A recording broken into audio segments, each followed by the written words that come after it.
ஒரு வாட்டி அவரை சந்திச்சாருன்னா வாழ்க்கை முழுக்க மறக்கவே மாட்டேன். அந்த மாதிரி ஒரு அற்புதமான மனிதர். என் வாழ்க்கையில என் அப்பா இறந்தது கூட நான் இந்த மாதிரி அழுததில்லை. என்னோட இருந்த ஒரு சகோதரன் அண்ணா என்ன ஒரு வலி கிடைக்குமோ அதற்கு மேலான ஒரு வலி எனக்கு. முதல் பாட்டை பாடிய அந்த மாமேதை எஸ்பிபி ஐயா அவர்கள்.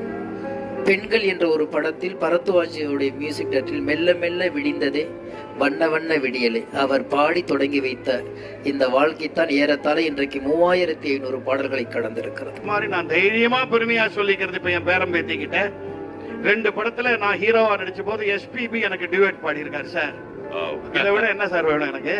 வேற என்ன வேணும்? ஏன்னா அவர் வந்த உடனே மியூசிக் டைரக்டர் போய் பெரிய ஆளா இருந்தா ஒரு எல்டர் மியூசிக் டைரக்டர் போய் காலில் விழுந்துருவாரு, லிரிக்ஸ் ரைட்டர் கிட்ட பேசுவாரு.